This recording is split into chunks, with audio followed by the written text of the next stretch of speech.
మంచిది ఇంతవరకు వాక్య పఠాన్ని చదువుకున్నాం పాటల వరకు. ఈరోజు చాలా ఇంట్రెస్టింగ్గా ఉంటుంది విషయాలు. కుటుంబం గురించి పదే పదే దేవుని గురించి తెలుసుకుంటాం, కానీ అప్పుడప్పుడు మన గురించి మనం కూడా నేర్చుకోవాలి, మన పరిస్థితుల గురించి కూడా మనం తెలుసుకోవాలి.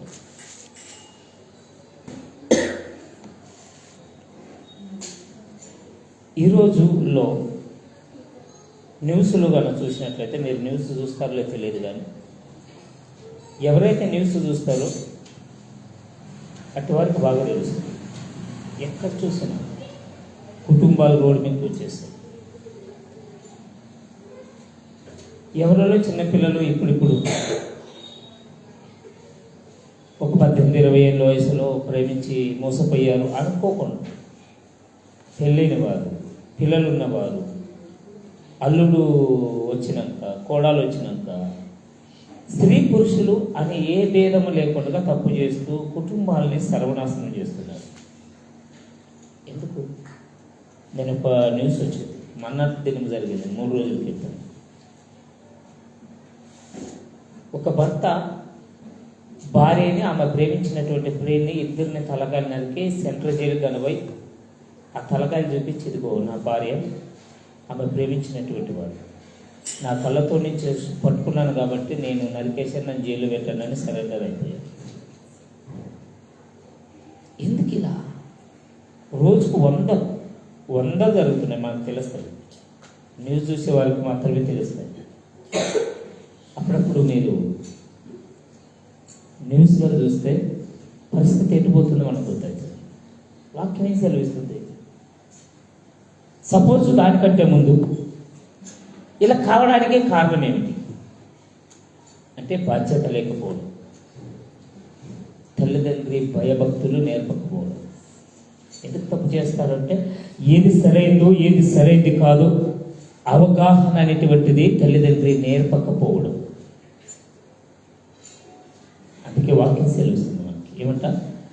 బాలుడు నడవలసిన త్రోవలు వాడికి నేర్పండి, పెద్దయిన తర్వాత దాని నుండి వాడు తొలగిపోడు. ఒక కుటుంబ వ్యవస్థ, చాలామంది మాట్లాడే ఒక చిన్న మాట, ఏ మాట? తెలియక చేశారండి. ఏంటి తెలియదా? తెలియకపోతే ఎందుకు పెళ్లి చేసుకోవాలి? స్త్రీ అయినా పురుషుడైనా ప్రమాణం చేస్తారు. ఎవరి దగ్గరగా? దేవునితో. ఇదిగో, నీకు తప్ప వేరే వాళ్ళకి భార్యగాను భర్తగాను ఉండను, మరణ పరంతరం వ్యాధి అందును, ఆరోగ్యం అందును, కష్టములు ఉన్నప్పుడు, దుఃఖములు ఉన్నప్పుడు, అందంగానే ఉండకపోని, శరీర అవయవాల్లో కోల్పోకపోని, వివాహకు ముందే నీవు ఏదైనా కానీ సరి చేసుకోవాలి. వివాహమైన తర్వాత ఎలా ఉన్న వాళ్ళతోనే అడ్జస్ట్మెంట్ కావాలి, ఎవరైనా సరే, స్త్రీ అయినా పురుషుడైనా. అలాంటి వాక్యం ఏంటి? చాలామంది ఏమంటారంటే, వ్యభిచార స్త్రీని దేవుడు యేసుక్రీస్తు ప్రభు క్షమించాడు కాబట్టి క్షమిస్తే తప్పేముంది? క్షమించాలంటారా? నా దృష్టిలో అయితే క్షమించకూడదు అంటాను నేను. ఎందుకు? ఒకరు తప్పు చేశారనుకోండి, ఆ వ్యక్తిని తప్పు చేశారు కదా అని క్షమించేస్తే ఏం చేస్తారు తెలుసా? వాళ్ళని చూసి ఇంకా 10 మంది అలాగే తయారవుతారు. ఎందుకు? ఫలానా వాళ్ళు తప్పు చేశారు కాబట్టి ఏ శిక్ష పడలేదు, మహా ఏమవుతుంది? కొడతారు, బెదిరిస్తారు, మళ్ళీ పెట్టుకుంటారు అంతే. ఒకవేళ ఎవరైనా శిక్ష చేస్తే లేక విడాకులు ఇస్తే 10 మంది భయపడతారు. ఏంటి? నేనేమో తప్పు చేస్తే నా ఇల్లు కూడా చెదిరిపోతాను. దాంట్లో మెయిన్ కారణము ఇదే సిస్టము. కానీ తల్లిదండ్రి సపోర్ట్ ఇస్తారు. ఏమంటారు? మా పిల్ల ఏదో తెలియదు, మా పిల్ల ఒక్కతే చేసిందా? సమాజంలో ఎంతమంది చేస్తారు చూడండి బేట, ఫలాని వాడు, ఫలాని భార్య ఇలా చేశారు కదా. ఎంతోమంది గొప్ప వాళ్ళ పేరు చెప్తారు, వాళ్ళే పెట్టుకున్నారు కదా. అంటే ఏంటి? తప్పు చేయమని ప్రోత్సహించినట్ల ప్రతి తల్లిదండ్రులు కూడా పిల్లలకి చెప్పాలి. ఏంటో తెలుసా? ఇదిగో నీ భర్త, ఇదిగో నీ భార్య, వీళ్ళని తప్ప వేరే వాళ్ళని చూస్తే మీరు మా దృష్టిలో చనిపోయినట్లని. ఒకవేళ తల్లిదండ్రులు కానీ ఇంటికి రానియకుండా దండించి పెడితే, అమ్మో నా భర్త ఇంటికాడ స్థానం లేకపోతే, నా తల్లిదండ్రుల ఇంటికాడ కానీ లేదు, నా పరిస్థితి రోడ్డు మీద పడుతుందని భయపడతారు. తల్లిదండ్రులు ప్రోత్సహిస్తున్నారు చాలామంది. ఏమంటారు? ఎవరు చేయలేదండి, మా పిల్ల ఒకటే చేసిందా అనడం వల్ల ఏమైపోతుందండి, వాళ్ళకి ధైర్యం ఇచ్చేసి మా కుటుంబం మాతో పాటు ఇచ్చారు. మరి వాక్యం ఏముంటుంది ఒకసారి చూద్దాం. సామెతలు గ్రంథం, ప్రసంగి గ్రంథం, మళ్ళీ అంతకర సామెతలకి వచ్చేద్దామండి. ప్రసంగి గ్రంథం 8వ అధ్యాయం 11 వచ్చింది. నాకు చాలా ఇష్టమైన మాట ఈ మాట. సామెతల గ్రంథం జ్ఞానవంతుడైన సొలొమోను రాజు గారు ప్రతి విషయంలో చాలా జాగ్రత్తగా మనకు నేర్పిస్తారు. చూద్దామండి. ప్రసంగి గ్రంథము 8వ అధ్యాయం 11 వచ్చినాం. ప్రసంగిని ఏమంటారు? ఉపదేశం. 8వ అధ్యాయం 11 వచ్చాను. ఒకసారి చూద్దామండి, చదవండి. ఏమంట? दुष्कर्म बद्दल शिक्षा तत्काळ होत नाही म्हणून. ఏమంటా? शिक्षा तत्काळ होत नाही म्हणून మానవ పుత్రాంचे मन दुष्कर्म करण्याकडे प्रवृत्त होते. ఏమంటున్నారు చూడండి ఇక్కడ, ఎంత చక్కగా మాట. దుష్క్రియకు తగిన శిక్ష శీఘ్రము కలకపోవట చూసి మనుషులు హృదయపూర్వకముగా పాపం చేతురు. చిన్న తప్పు చేసినప్పుడే శిక్షిస్తే చూసిన వారు కానివ్వండి, పక్క ఉన్న వారు కానివ్వండి, ఎవరైనా కానీ తప్పు చేసిన వెంటనే దానికి శిక్ష పడితే ఏమైపోతుందంట? పాపం జరగకుండా ఉంటుంది. ఒకవేళ శిక్ష ఇవ్వకపోతే జరగాలి వాళ్ళకి మరి మంచిది అర్థం అనుకో, మనిషి పూర్తిగా అప్పుడప్పుడు చూడండి చాలా మంది రాష్ట్రంగా కలుసుకుంటారు, ఎవరికి తెలియదు. 10 మందికి తెలిసిన తర్వాత విచ్చలవిడిగా ఎదురుగా తిరుగుతారు. సమాజం ఎలా తయారైందంటే సొదొమ గొమొర్రా పట్టణాల్లో చేసిన పాపం కంటే ఘోరంగా తయారైంది. బయట నోహు కాలువల కంటే ఘోరంగా తయారైంది. ఏంటిది? ఎందుకు? భయం లేదు. ఎవరు భయం లేదు? మనుషులు భయం లేదు, దేవుని భయం లేదు. మనుషులు భయం ఉండకపోని ఒకసారి జాగ్రత్త గుర్తుపెట్టుకోండి. దేవుని మాత్రం భయం ఖచ్చితంగా ఉండాలి ప్రతి ఒక్కరికి.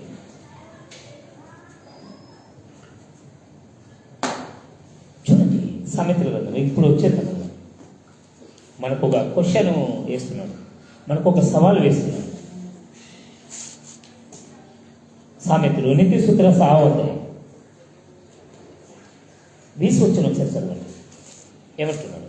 माझ्या मुला तू आपल्या बाबाची आज्ञा पाळ, आपल्या आईची शिस्त सोडू नको. तू नेहमी आपल्या उराशी कवटाळून धर, ती आपल्या गळ्यात बांधून ठेव. చాలు. ఏమంటున్నారు చూడండి, నా కుమారుడా నీ తండ్రి ఆజ్ఞ గెక్కునుము, నీ తల్లి ఉపదేశమును త్రోసివేయకము. తల్లిదండ్రి బాధ్యత ఎంతో అవసరం. ఏమంటున్నాడు? నీ తల్లిది నీ తండ్రిది మాట విను. వాళ్ళు చెప్తేనే కదా. ఒకవేళ ఈ తల్లిదండ్రి కుమారుని కానీ కుమార్తెను కానీ ప్రోత్సహిస్తే, తప్పుని సమర్థిస్తే ఎటుపోతారు చెప్పండి? నీ తల్లి నీ తండ్రి మాటలు విను అని చెప్పి ఏమంటున్నాడు? నీ గొంతుకు వాటిని కట్టుకో. మీరు దండలు వేసుకుంటారు, తాలిబట్టు భర్తది ఎలాగైతే కట్టుకుంటారో అలాగంట. ఏం చేయాలంట? ఈయన అంటున్నాడు, వాటిని ఎల్లప్పుడూ నీ హృదయము ధరించుకొనుము, నీ మెడుకు వాటిని కట్టుకొనుము. ఏమంట? నీ గొంతు కొట్టుకో, నీ మనసులో ఉంచుకో. ఏమిటి? మంచి మాటలు. తల్లిదండ్రి ఎవరైతే భయభక్తులు నేర్తారో, ఎవరైతే తల్లిదండ్రి భయభక్తులు నేర్తారో వాటినంట ఎప్పటికీ మన హృదయంలో ఉంచుకోవాలి. మన గొంతులో దండ ఎలాగైతే తీసుకుంటామో అలా ఉంచుకోవాలి. మరి ఎంతమందికి భయం ఉంది చెప్పండి? ఎంతమంది తల్లిదండ్రులు పిల్లలకు భయం పెట్టారు? మెయిన్ పాయింట్, పిల్లలు తప్పు చేస్తున్నారు అంటే కారణం ఏంటి చెప్పండి? తల్లిదండ్రులు భయం లేకపోవడమే, బాధ్యత నేర్పకపోవడమే అని చెప్తూ మనకి ఇలాగే చెప్తూ ఏమంట? ఎందుకు పాపం చేస్తున్నాడంటే తల్లిదండ్రులు భయం లేకపోవడం. చూడండి ఇది భావిస్తూ వచ్చాను. तू चालशील तेव्हा ज्ञान तुला मार्ग दाखवेल, तू निश्चित ते तुझे रक्षण करेल. तू जागा होशील तेव्हा ते तुझ्याशी बोलेल. ఏమంటున్నాడు? నీవు త్రోవలా వెళ్ళినప్పుడు అది నిన్ను నడిపించును, నీవు పండుకొనినప్పుడును అది నిన్ను కాపాడును. నీవు మేల్కొని ఉన్నప్పుడును అది నీతో ముచ్చటించును. నువ్వు లేచి ఉన్నవా, నీ తల్లిదండ్రుల మాటలు నీతో మాట్లాడినట్లుండాలి. నీ పండుకొని ఉంటే నీకు ఇచ్చే ఆలోచనలు రాకుండా అవి నీకు జ్ఞాపకం రావాలి.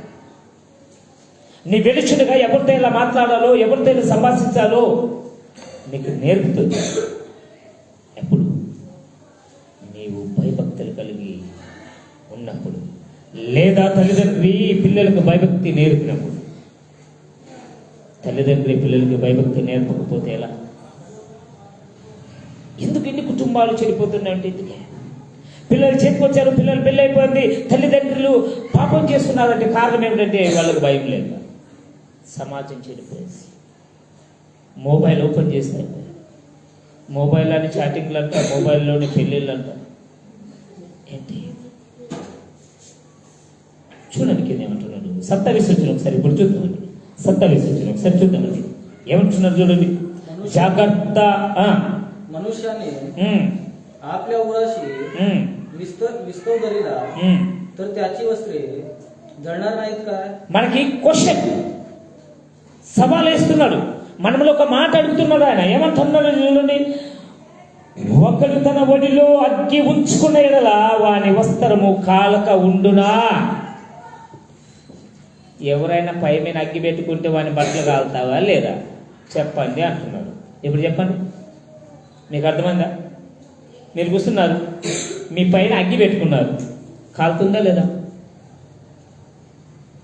నా మాటలు అర్థమవుతుంది. మీరు మాట్లాడాలి, అప్పుడైతేనే మీరు కూడా వింటున్నారని నాకు అర్థమవుతుంది. మరోసారి మరాఠీలో చదవండి. ఏమంటున్నాడు?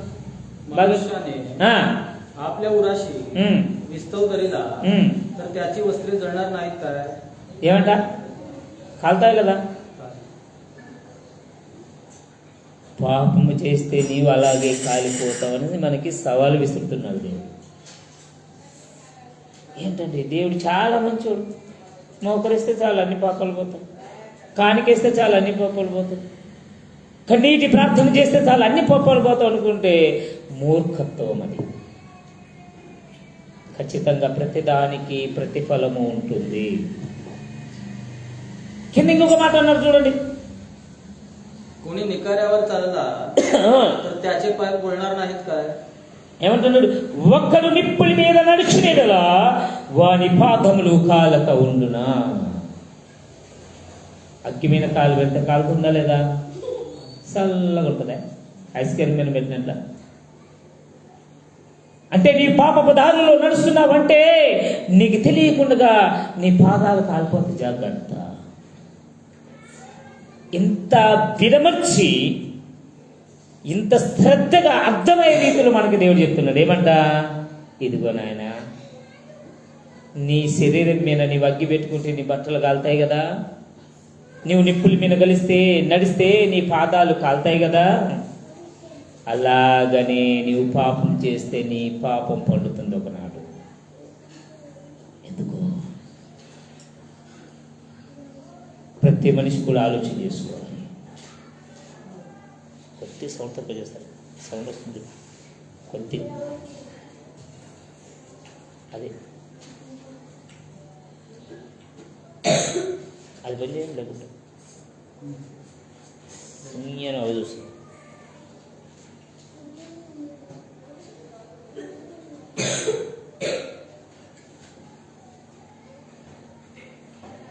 ఓకే, మంచిది. మరి ఇప్పుడు చెప్పండి నాకు, నిప్పుల మీద నడిస్తే ఎలాగైతే పాదాలు కాలుతున్నావో, ఎలాగైతే వడిలో అగ్గి పెట్టుకుంటే కాలుతుందో, పాపము చేస్తే పాపము చేసిన వాడు కూడా వడిలోనే అగ్గి పెట్టుకున్నట్లే, నిప్పుల మీద నడిచినట్లే జాగ్రత్త. చూడండి ఏమంటున్నాడు.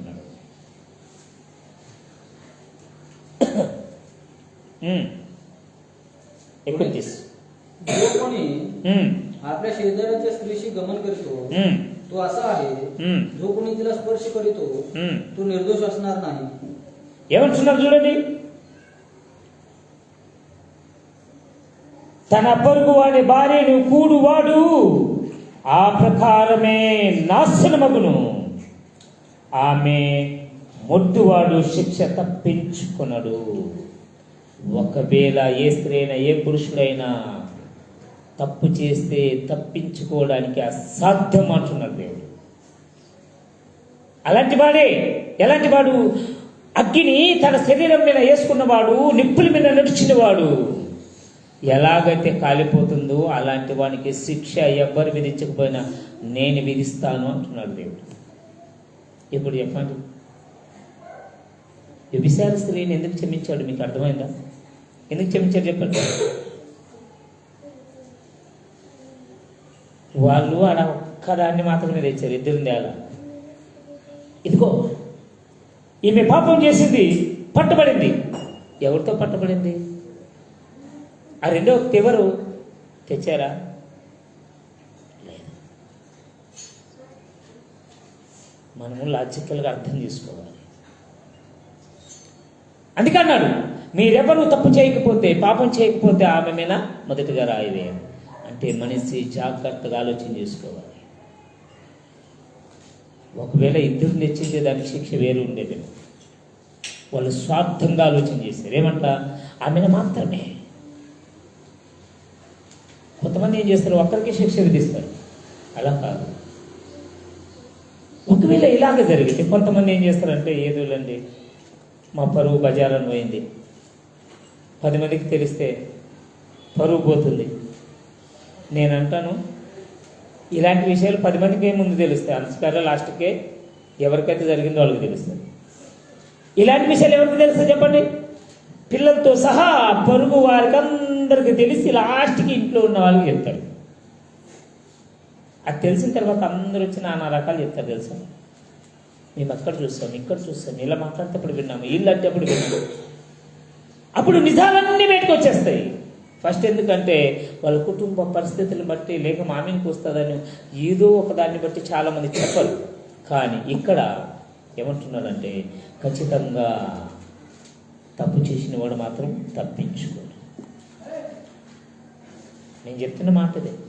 ఎవరైనా కూతురు కానివ్వండి, చెల్లి కానివ్వండి, భార్య కానివ్వండి, భర్త కానివ్వండి తప్పు చేస్తే నాకు తెలిసినంత వరకు వాళ్ళని వెళ్ళగొట్టడమే మంచిది. 10 మందిని నాశనం చేయడానికి ఎందుకు కప్పి పెట్టాలి? తల్లిదండ్రులు సపోర్ట్ ఇస్తారు, ఇంకెంత విచ్చలు విడిగా పాపం చేస్తారు. చూడండి దేవుడు ఏమంటున్నాడు కింద తీసుకొచ్చంలో.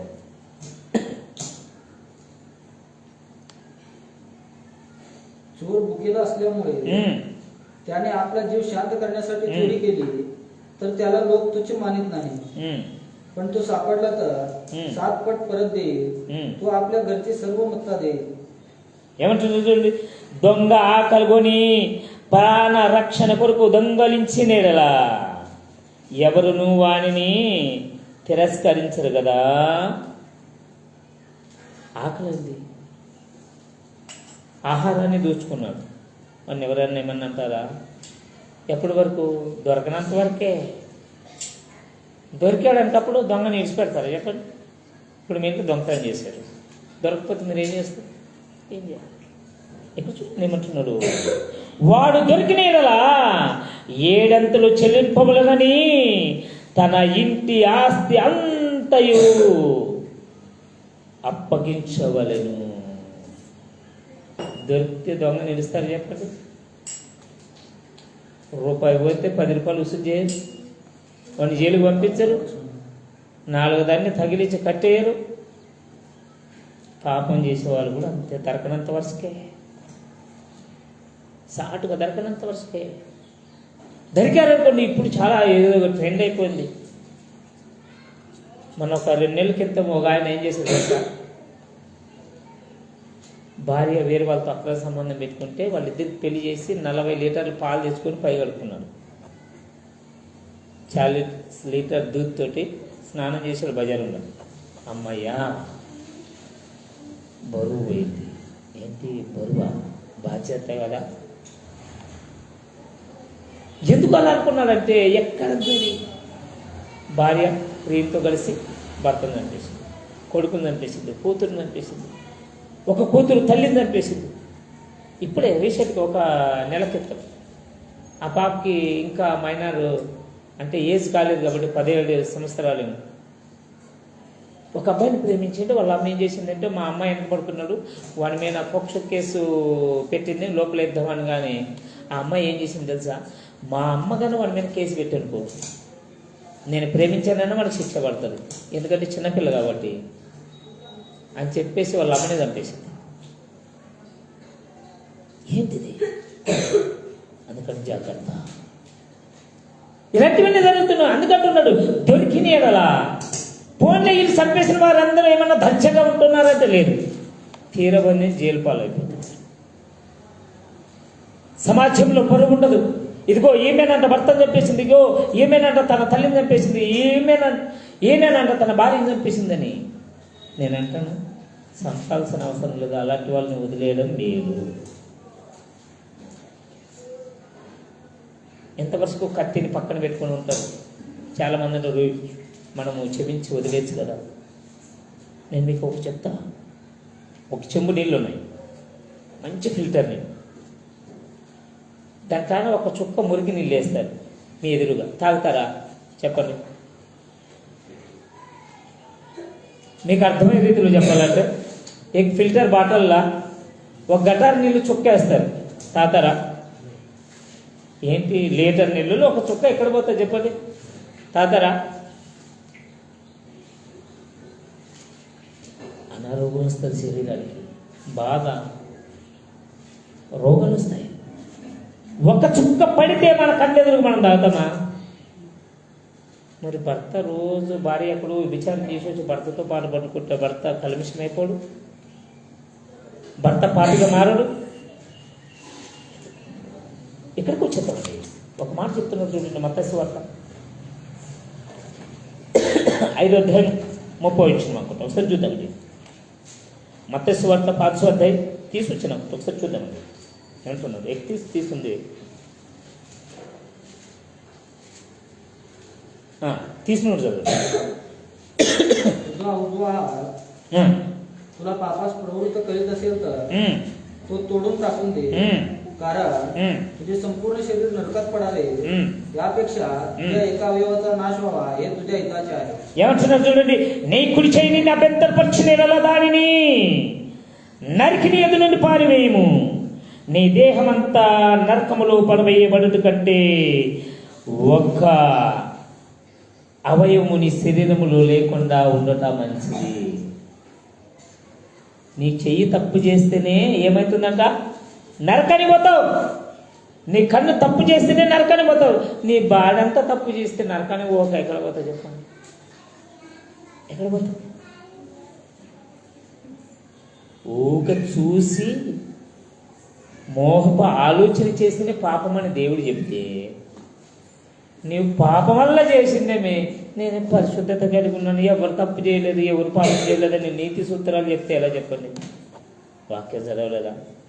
వాక్యాన్ని అర్థం చేసుకోలేదంటే లేదు, భయం లేదు. ఇలాగే ఉండనివ్వండి. చూడండి ఏమంటున్నాడు ఆ సత్తవిసు వచనంలో చెప్తున్నాడు చూడండి, అదే మాటే సత్తవిసు వచనంలో 5వ అధ్యాయంలో व्यभिचार करू नको म्हणून सांगितले होते, तुम्ही ऐकले आहे. मी तर तुम्हाला सांगतो, जो कोणी एखाद्या स्त्रीकडे कामिष्टीने पाहतो त्याने आपल्या मनात तिच्याशी व्यभिचार केला आहे. ఏమంటున్నారండి? వ్యభిచారము చేయవద్దని చెప్పబడిన మాట మీరు విన్నారు కదా. నేను మీతో చెప్పినదేమనగా, ఒక స్త్రీని మోహపు చూపుతో చూచు ప్రతివాడును అప్పుడే తన హృదయమందు ఆమెతో వ్యభిచారము చేసి ఉన్నాడని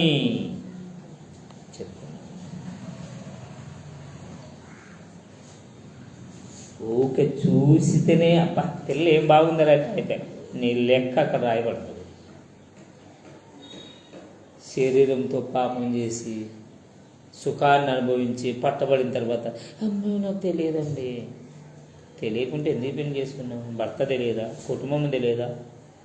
వ్యవస్థ ఎలా ఉందో తెలియదా? కట్టుబాట్లు తెలియవా? తెలుస్తుందా? పెండ తింటారు, ఏమన్నా అన్నం తింటారా? తెలియకపోతే ఏం చేస్తారు? బట్టలు లేకుండా తిరుగుతారు, ఎట్ట ఏది పడితే అది తింటారు, కసర కుండీలో తింటారు. వాళ్ళనే తెలియదు అంటారు. రియల్ అని చూడండి, 31 వచ్చాడు. చూద్దామండి సామెతల గ్రంథం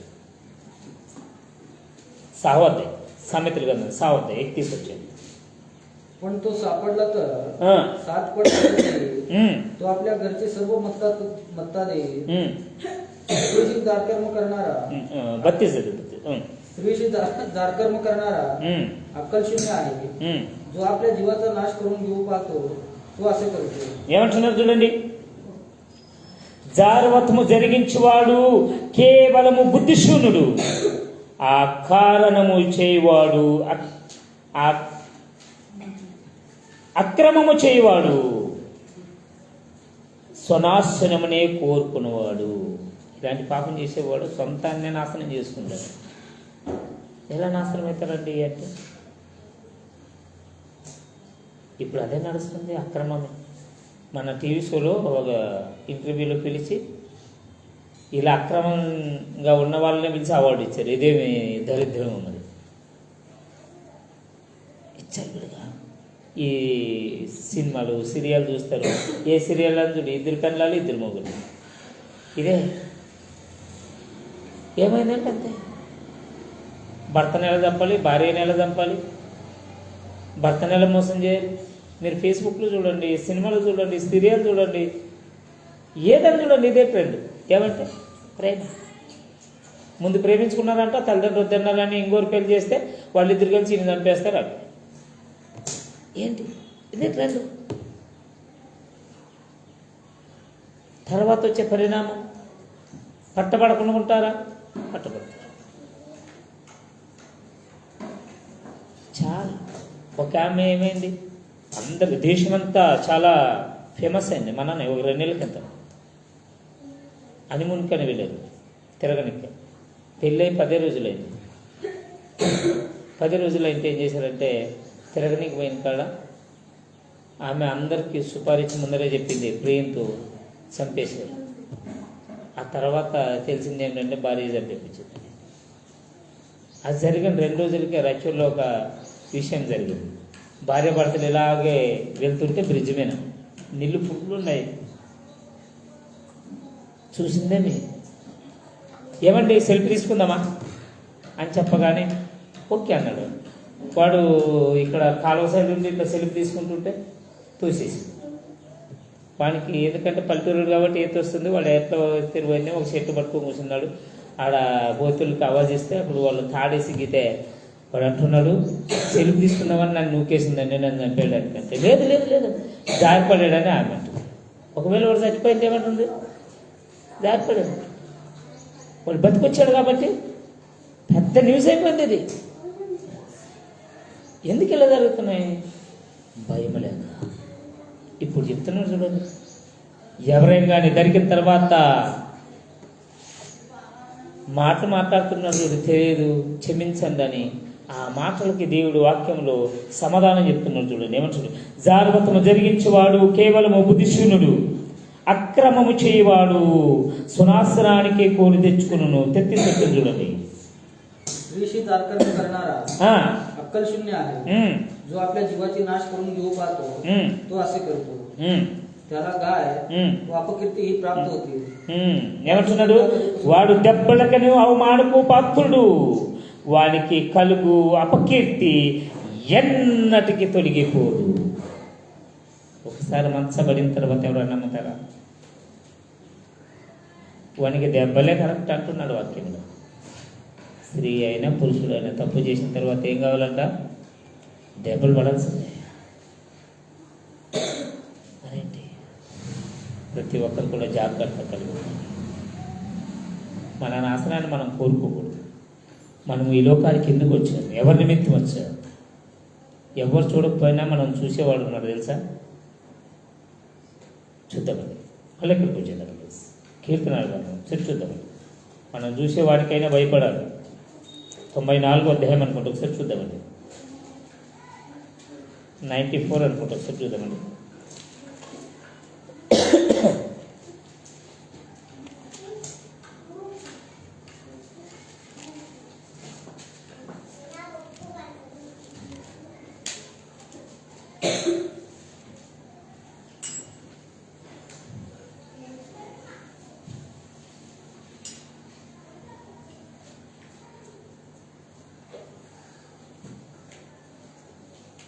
9వ వచనం. ज्याने कान कडविला तो ऐकणार नाही का? ज्याने डोळा बनविला तो पाहणार नाही का? దీని అర్థం చెప్పండి, చెప్పండి నాకు. ఎవరైతే మీకు వినడానికి చెవులు ఇచ్చాడో మీరు ఏం మాట్లాడినా వినకుండా ఉంటాడా? ఎవరైతే మీకు ఈ ప్రపంచాన్ని చూడడానికి కన్నులు పెట్టారో మీరు ఏం చూస్తున్నారు? మీకు చూసే చూపు ఎలాంటిదో చూడకుండా ఉంటాడా? ఎంత జాగ్రత్తగా ఉండాలి. మన కన్నులు బాగున్నాయి, చెవులు బాగున్నాయి, బాగా పడతారు మనం అనుకుంటే వాటిని పెట్టిన వానికి మనం చూసేవాడు ఉన్నాడు. జాగ్రత్త. ఎవరు చూడకపోయినా ఎవరు చూస్తారు? మన కళ్ళు మన చెవులు ఇచ్చిన వాడు చూస్తాడు. ఆయనకు భయపడాలి. లేదండి భయపడమంటే నాశనం తప్పదు. చూడండి కింద ఏమంటున్నాడు ఇక్కడ సామెతల గ్రంథం 6వ అధ్యాయంలో చూడండి, ముగించేసుకున్నామని 34. कारण ईर्ष्या पुरुषात संतप्त करीते. सूड उगवण्याच्या दिवशी तो गय करणार नाही, तो कसल्याही खंडणीची पर्वा करणार नाही. ఏమంటున్నారు చూడండి, భర్తకు పుట్టు రోషము మహారౌద్రం గలది, ప్రతీకారము చే కాలమందు అట్టివాడు కనికరపడడు. ఇప్పుడు చెప్పండి, సరైన నీతి నిజాయితీ గల భార్య కానీ భర్త కానైతే, భర్త తప్పు చేసినా భార్య తప్పు చేసినా గుర్తయినప్పుడు ఫస్ట్ ఎలా ప్రేమించుకున్నారో ఎలాగైతే ఉన్నారో అలా ఉంటారా? ఒక్కసారి విశ్వాసాన్ని కోల్పోయిన తర్వాత సాధ్యమే కదా అలాంటి విశ్వాసం తెచ్చుకోవడానికి. భార్య ఏది చెప్తే అది మాట్లాడుతున్నాడు భర్త అంటే భయపడి కాదు, ఇద్దరు ఒకటని, ఒకరికొకరు కలిసి ఉండాలని, బాధ్యత కలిగి ఉండాలని. ఒకవేళ అదే భార్య తప్పు చేస్తే భర్త ఫస్ట్ ఇచ్చిన మర్యాద ఇస్తాడా? ఆ నమ్మకం ఉంటుందా? భార్య అయినా సరే ఒక్కసారి విశ్వాసాన్ని కోల్పోతే దాన్ని తిరిగి తెచ్చుకోవడం అసాధ్యం. ఎవరి వల్ల కాదు. నువ్వెన్ని కోట్లు ఇచ్చినా తెచ్చుకోలేదండి, ఆస్తి ఇచ్చినా తెచ్చుకోలేవు. లేదండి ఇంతకన్నా నమ్మకంగా ఉంటాను, నీవు ఏ శిక్ష విధించినా నేను రెడీ, నీతోనే ఉంటాను నేను అన్నా ఒప్పుకోడు సరైనదైతే. బాధ్యత లేకపోవడం. ఏమాట చూడండి మరొకసారి ఏమంటున్నాడు ఆయన, భర్తకు పుట్టు రోషము మహారౌద్రము గలది, ప్రతీకారము చేయ కాలమందు అట్టివాడు కనికరపడడు. తీర్పు తీరుస్తున్నప్పుడంట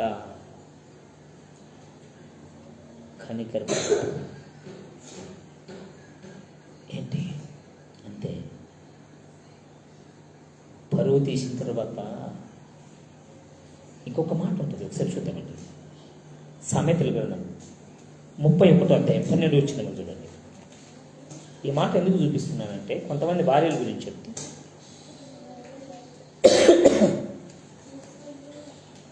సామెతల గ్రంథం 31:12 ఒకసారి చూద్దాం. 31వ అధ్యాయం 12 వచ్చిన ఒకసారి చూద్దాం.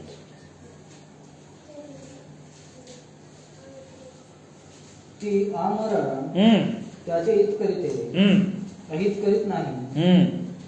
ती लोक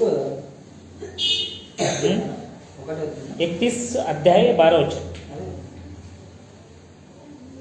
ती आमरण त्याचे हित करीते, अहित करत नाही. 31 చాప్టర్ 31. ఇక్కడ ఏముందంటే చూడండి ఏమంటున్నారు 12వ వచనం. ఆమె తన బ్రతుకు దినములన్నీ అతనికి మేలే చేయను గాని కీడేమి చేయదంట. భార్య అంట బ్రతికినంత వరకు భర్తకి కీడు చేయదు అంటే అర్థం ఏమిటి? కీడు చేసేవారు ఉన్నారని కదా. అందరూ కాదు, కొందరు.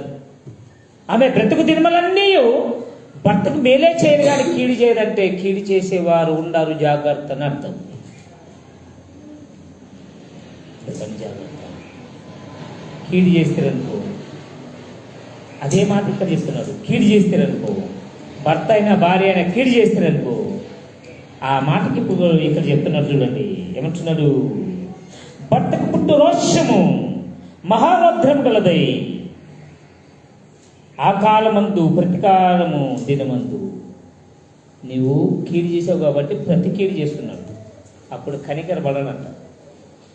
కనికర అంటే జాలి, దయ, నా పెళ్ళామే కదా, స్త్రీ కదా, ఇవన్నీ ఏముండవు.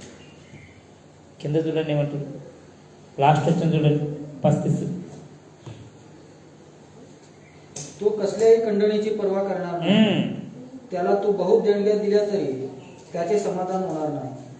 ఏమంటున్నాడు, ప్రాయచిత్తము నీవు చేసినను వాడు లక్ష్య పెట్టడు, ఎంత గొప్ప బహుమానం ఇచ్చినను